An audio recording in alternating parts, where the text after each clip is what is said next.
سلام كمي تخونو كبرات تخطاتلتي سي ام اكسترا شو لتوزينا سبورت حسنا لكم قريبنا لنا نمكتتها لكم بخبرنا عدم.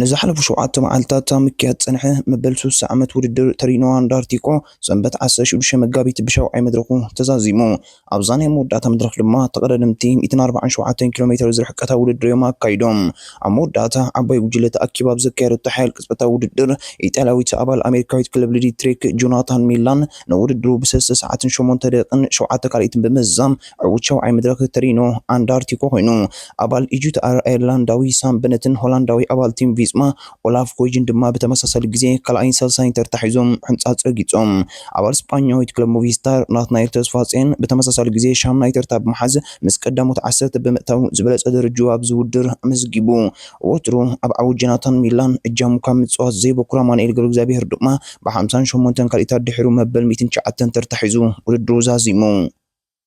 بز مسرت اسبانياوي اباليو ايكوان ايسو ب 28 ساعه 41 دقيقه 24 كاليتن عوترينو اندارتيكو 2025 بمقان 590 نطبي وسيدو ايسو شارشا اسبانيو انترنا اندارتيكو استعوتو تقدم يكونوا اب تاريخ ترينو اندارتيكو دما مبل 47 عوت ناي زوددر كوينو ابزا وددر ود 22 عامه 281 معلتات زنبر ايسو شارشاي بعد مزن اسعو ترينو اندارتيكو كوينو ايطالياوي فيليبو غانا بساسن 5 كاليتار دحرون كلايتر تاب محز 400 ناي شعينت بكوسدن كلو ايطالياوي ابال بحرين فيكتوروسي انطونيو تيبر دما بساسن 5 كاليتار دحرون سالسايتر تاب محز 325 ناي شعينت بوسيدو جامبين ايرترانات نايل تسفاصين بربع دقيقه 5 كاليتن دحرون مبل 9 اماني قبل زابير دما ب 5 دقيقه 15 كاليتن دحرون مبل 110 تخلتن ترتحيزو ودرو زازيمو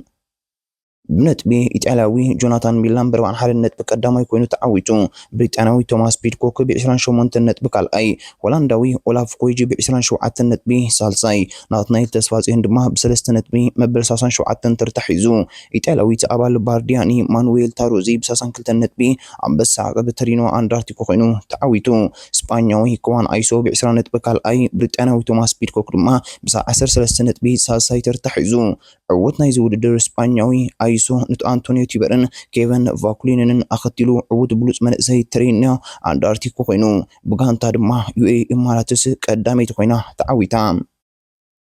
لوما عمتنا مبل 86 جزيو امكيات صنح باريس نيسون سنبت 16 مغابيت بشامناي مدرك مغارجو عصيو ابزا مدرك دما تقدرنتي اب كتماني استخيرت 119 كيلومتر زرحقتا وددر ما كايدوم نزا مدرك دما كابزت قعت وجله امريكاوي ابال انيوس ماغناس شيفيل وددرو بكل ساعات 48 دقيقه 57 كاليت بمزام عود شامناي مدرك باريس نيس كوينو امريكاوي ابال تيم فيزما ماتيو جورجينسون ب 29 كاليت دحرو كالاي ابال ايجيت ار اوسترالياوي فليكس قال دما ب 55 كاليت دحرو سايتر تحيزو حنصاص رغيصو بز مسرت امريكاوي ابال تيم فيزما ماتيو جورجينسون ب 26 ساعه 26 دقيقه 42 كاليتن عود باريس نيس بمقان 500 نطبو سيدو جرمناوي ابال ريد بول برهان سبرو فلوريان ليبورتيز بدقيقه 15 كاليتن دحرو كالاي هولنداوي ابال انيس تيمن ارنسمان دما بدقيقه 58 كاليتن دحرو سايتر تحيزو ددروزا زيمو بنت دنماركاوي مارس بيدرسون بسان كلتن نت بي قدامه يكون تعويتو امريكاوي ماتيو جورجينسون ب 57 نت بي كالاي عود شامبيون مدرخ ماغناش فيلد ما ب 4 نت بي سايتر تحيزو فرنساوي ابال توتال انرجي توماس غاتشكنهارد ب 21 نت بي عود انبس باريس نيس كوينو جرمناوي فلوريان ليبوفيتس دما زبلص من اسي توداداري باريس نيس كوينو بغانتا انيوس قدامي تخوينا تعويتا كلت إيرتراين تقررمتي أولي تلاويت كلب الجنرال ستور أخلو أرفاينن أبارون دايت كلب مي ستارز داوي تول دبران ساتوفوني حرم عالتو ددر بوبو لاريزما بعوت أبالاستانا روسياوي إيفان سميرنوف تزازيمو أبزاو ددر تقررمتي 184 كيلومتر زرحقتا ودر يوم أكايدوم أبز بتاول ددر عباي وجل مزازم استرخبت ودر دمايو روسياوي إيفان سميرنوف قداما يكون بمعوات 4 بوسيدو أخليلو أرفاينه كاب عوت جيزيخي كسره مبل 27 ترتاخ حزن كلو ابال مي ستارز داوي تول برهانغن وددرو كزازما يكالن ኤርትራዊ ተቀዳዳማይ መትከል ኢዮብ ዝሳተፎ ዘሎ ዙሩ ታይዋን ሰንበት 16 መጋቢት ኣብ ርእሰ ከተማታ ሃገር ተቀዳደምቲ ብዘካየድዎ 83.2 ኪሎ ሜትር ዝርሕቀታ ውድድር መጋርጁ ከፊቱ ኣብዛ በታ ውድድር ዓባይ ጉጅለ ዝተዛመት መድረክ ኣውስትራልያዊ ኣባል ሮጃይ ኢንሹራንስ ብሌክ ኮክን ውድድሩ ብሓደ ሰዓትን 41 ደቂቃን 11 ካልኢትን ብምዛም ዕውት ቀዳይ መድረክ ዙር ታይዋን ኮኑ ፈረንሳዊ ኣባል ስፓኛዊት ክለብ ኢስካልቴን ፖል ሄንከንን ኣባል እስራኤል ፕሪሚየር ቴክ እስራኤላዊ ኢታማር ኦንሆርን ድማ ብተመሳሳሊ ግዜ ካልኣይን ሰልሳይን ተርታሒዞም ሕንፃፅ ረጊፆም ኣብዛ ውድድር ዝሳተፍ ዘሎ ብሕታዊ ኤርትራዊ ተቀዳዳማይ ዝኾነ መትከል ኢዮብ ካብ ዕዉት መድረክ ግዜ ከይከሰረ መበል 85 ተርታሒዙ ሕንፃፅ ረጊፁ በዚ መሰረት ዕዉት መድረክ ኣውስትራልያዊ ብሌክ ኮክ ብሓደ ሰዓትን 41 ደቂቃን ሓደ ካልኢትን መሪሕነት ዙር ታይዋን ተረኪቡ ጀርመናዊ ኣባል እስራኤል ፕሪሚየር ቴክ ሞሪስ ክሬቺ ብሓንቲ ካልኢት ድሕሩ ይስዕቦ ፈረንሳዊ ፖል ሄኒከን ብኣርባዕተ ካልኢታት ድሕሩ ሳልሳይ መትከል ኢዮብ ድማ ብ10 ካልኢታት ድሕሩ መበል 85 ተርታሒዙ ኣሎ ብነጥቢ ሕጂ እውን ዕዉት መድረክ ብሌክ ኮክ ب16 ነጥቢ ቀዳማይ ኮይኑ ይመርሕ ኣሎ ሞሪስ ክሬቺ ብ15 ነጥቢ ይስዕቦ ፈረንሳዊ ፖል ሄኒከን ድማ ብ14 ነጥቢ ሳልሳይ ተርታሒዙ ኣሎ ብጋንታ ስፓኛዊት ኢስካልተል ቀዳሚት ኮይና ትመርሕ ኣላ ናይ መትከል ኢዮብ ብጋንታ ትረንጋኑ ብተመሳሳሊ ግዜ ብመዓልቲ በሊፃ መበል 13 ትሰሪዕ ኣላ ዙር ታይዋን ሶን 17 መጋቢት ብኻልኣይ መድረኽ ብዝቕፅለሉ ተቀዳደምቲ 123.3 ኪሎ ሜትር ዝርሕቀታ ውድድር ክሽፍኑ እዮም ወልዶ ኤርትራዊ ኣትሌት ሳይሞን ኣማኑኤል ሰንበት 16 መጋቢት ኣብ ሊለ ፈረንሳ ዝተኻየደ ናይ 10,000 ሜትሮ ውድድር ጉያ ካልኣይ ደረጃ ሒዙ ብሉፅ ዓወታ መዝጊቡ ነዚ ውድድር ኡጋንዳዊት ኬንቲ ኬፕሮፕ ብ27 ደቂቕን 9 ካልኢትን ቀዳማይ ኮይኑ ክዕወተሉ እንከሎ ወዲ 19 ዓመት ኤርትራዊ ኣትሌት ሳይሞን ኣማኑኤል ድማ ብናይ ፎቶ ፊኒሽ ፍልይ ተሳዒሩ ንውድድሩ ብ27 ደቂቕን 10 ካልኢትን ካልኣይ ደረጃ ሒዙ ተሸላሚ ብሩር መዳልያ ኮይኑ ሜሰን ጽልኡን ትማሊ ኣብ ዝተገብረ ጾታ ሰሜን ኣሜሪካ ኮንካፍ ቻምፒዮን ጋንታ ኢንተር ሚያሚ ኣብ ልዕሊ ጀማይካዊት ክለብ ካቫሊየር ዓወት ብምዝጋብ ናብ ረብዒ ፍጻመ ሓሊፋ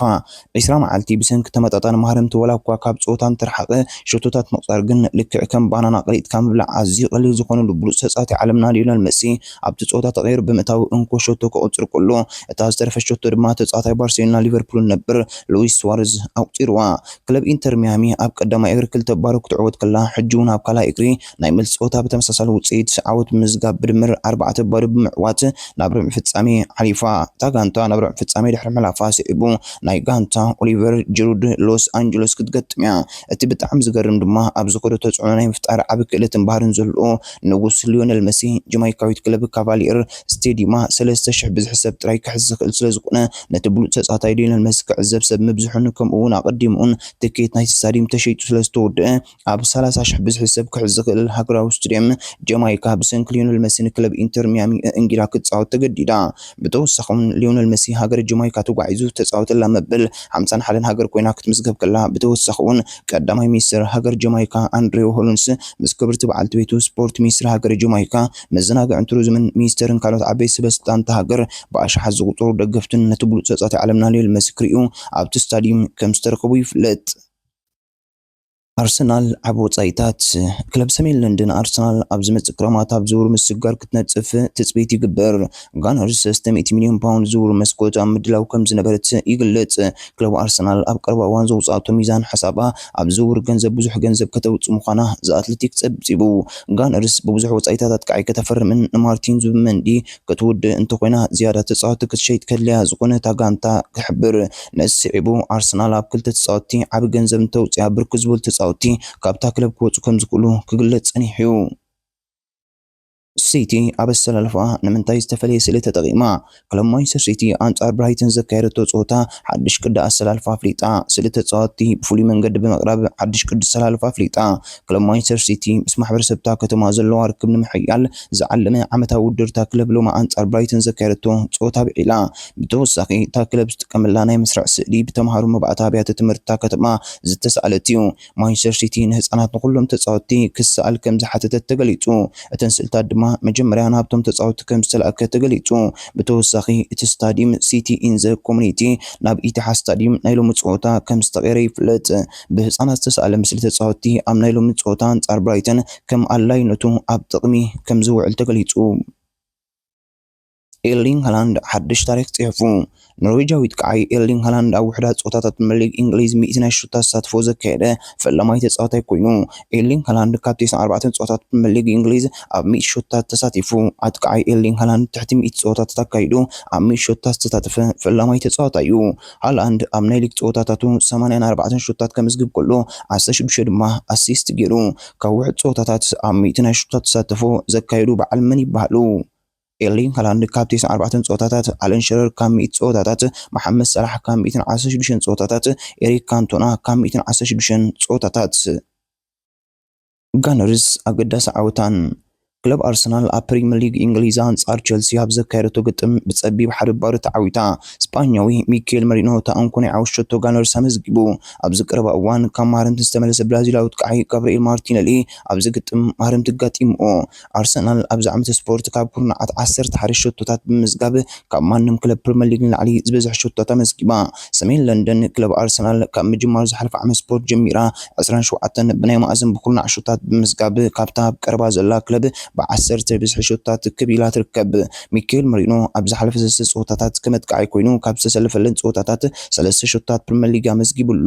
ኣብ ካልእ ደርቢ ለንደን ፉልሃም ብሳላ ጎድሮድሪጎ ሙኒዝን ሰሴንሲዮን ዝተረኸባ ወሰን ሾታት ቶተንሃም 2 ባዶ ሲዕራታ። ደረጃ ሰሌዳ ሊግ ዘንጋንታታት ምስ ንርኢ ካልኢት ኣርሰናል ብ58 ነጥቢ፣ ራብዒቲ ቸልሲ ብ49 ነጥቢ፣ መበል 13 ቶተንሃም ብ34 ነጥቢ። ዝቕጽል መደብ ጸወታ ዘንጋንታታት ሶሉስ ኣርሰናል አንጻር ፉልሃም፣ ሓሙስ ቸልሲ አንጻር ቶተንሃም ቀጻል ጸወታ ድሕሪ ዕረፍቲ ናይ ሃገራውያን ጋንታታት ጸወታ ክካየድ እዩ። ቬኔዚያ አንጻር ናፖሊ ነጥቢ ድሕሪ ምጥፋኣ ካብ ኢንተር ሚላን መሪሕነት ሰራይ ክትሕዝ ዕድል ኣምሊጣቶ። ኣብቲ ዝተኻየደ ጸወታ ቬኔዚያ አንጻር ናፖሊ ብናይ ሓባር ዓወት ብማዕረ ባዶ ተፈላለየን። ክለብ ናፖሊ ካብ ዝሓለፈ 7 ጸወታታት ሰሪዓ ኣብ ሓንቲ ጥራያ ተዓዊታ። ኣብ ዞባ ምብራቅ ትርከብ ክለብ ቬኔዚያ ኣብ ዝሓለፈ ጸወታታት አንጻር ናፖሊን ላዚዮን ኣትላንታን ነጥቢ ከተጥፍኣለን ክኢላ እያ። ክለብ ናፖሊ ቀጺላ ኣዝዩ ወሳንን ሓያል ጸወታን አንጻር ኤሲ ሚላን ክትገብር እያ። ቨርጂል ቫን ዳይክን መጻ መደቡን መጻ ዕድል ቨርጂል ቫን ዳይክ ኣብ ሊቨርፑል ገና ኣብ ኣይሪ ዘሎ ኩሉ ደጋፊ ክለብ ሊቨርፑል ናይ ቫን ዳይክ ውዕል ናይ ምንዋሕ ዜና ክሰምዕ ይደሊ። ድሕሪ ሰላሕን ኣርኖልድ ቫን ዳይክን ኣብ ቀረባ መዓልታት ትርኢቱን መጻ መደባቱን ክሃብ ኣይክተርፍን እዩ። ብርግጽ ናይ ዝሓለፈ ዓመት ዋንጫ ቀረባ ኣዝዩ ፍሉይ ነይሩ። እቲ ጸወታ ከመይ ከም ዝነበረ ኩላትና ንዝክሮ ኢና። ብርግጽ ፈጺመ ዘይርስዖ ፍሉይ ጸወታ ዋንጫ እዩ ነይሩ። ሕጂ ግን ዋላ እኳ ምዝኣዝያ ንፍዕቲ ጋንታ ኒውካስል ጻወንቲ ኮንና ዳግማይ ዋንጫ ክንዕወተሉ ድልዋት ኢና ኢሉ። ከምዚ ዝበለ ዋንጫታት ኣኽሊል ወሲዱ ይፈልጥን ምስ ሊቨርፑል ዋንጫታት ኣልዕልካ ምስ ደገፍትና ብምጽምባል ዘገርም ስምዒት ይትፈጥረልካ። ነፍሲ ወከፍ ምሸት ዋንጫ ንዓና ኣዝዩ ፍሉይ ዝመስለኒ። ከምዚ ዓይነት ጸወታታት ዝያዳ ክትጻወት ትደሊ። ኒውካስትል ክሳብ ክንደይ ሓያል ጋንታ ምዃና ንፈልጥ ኢና። ኣብ ነፍሲ ወከፍ ንጻወተሉ ውድድር ድማ ክንዕወት ንደሊ። ሕጂ 2 ዋንጫታት ክንረክብ ተስፋ ስለ ዘለና ነቲ ጸወታ ብሃንቀውታ ንጽበየልና። አንጻር ኣዝያ ከባድ ጋንታ ኣብ መዛዘም ጸወታ ምህላውና ነገራት ቁሩብ ዝተፈለየ ገብሮ። ዓቕምና ተጠቂምና ዋንጫ ክንልዕል ኣለና። ጽቡቕ ጸወታ ክኸውን እዩ። ሰንበት ምሸት ድማ ብሃንቀውታ ይጽበል ኣለኹ ክብል ተሰሚዑ። እዚ ናይ ቫን ዳይክ ብተደጋጋሚ ዋንጫ ንምዕታር ዘለዎ ድሌት ኣብዚ እዋን ኣብ ውሽጢ ሆላንዳዊ ኣብዚ ክረማ ዝገርፎ ይመስለንን። ስለዚ ቫን ዳይክ እንተወሓደ ኣብ ዝመጽእ ዓመተ ስፖርት ኣብዚ ክህሉ ከም ዝደሊ ቨርጂል ቫን ዳይክ እውን ኣብ ሊቨርፑል ዋንጫታት ምልዓል ክቕጽል ከም ዝደሊ ይሕብር። ኣሰልጣኒ ኣርነ ስሎት ኣብ ዝመጽእ ዓመተ ስፖርት ሓለቓ ጋንታ ኣብታ ክለብ ክጸንሕ ዘለዎ ድሌት ኣረጋጊጹሎ። እዚ ድማ ንኹሎም ደገፍቲ ዘሐጉስ ውሳነ እዩ። እዚ ወዲ 33 ዓመት ተኸላኻላይ ናይ ምምራሕ ብቕዓቱን ባህርያቱን ሊቨርፑል ኣዝዩ ጠቓሚ እዩ። ኤሲ ሚላን በተከታታይ ዓወት ኣመዝጊባ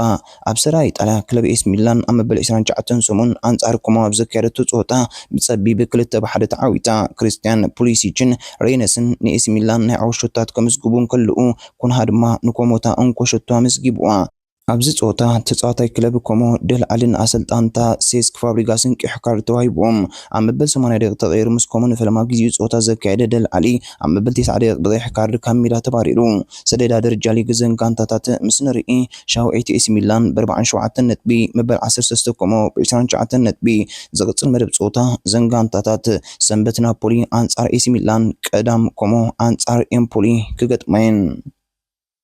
ዝኸበርኩም ሰማዕትና ንሕጂ ሒዝናዮ ዝቐረብና ዕለታዊ ዜና ስፖርት እዚ ክትከታተልዎ ጽናሕኩም እዩ። ኣብ ዝቕጽል ምክትታልኩም ኣይተቋርጹ። ካልእ እውን ስለ ዘሎ ተን 4 ሕግታት ሼር፣ ላይክ፣ ኮሜንት፣ ሳብስክራይብ ኣይዝለልዎን ወድሓንኩም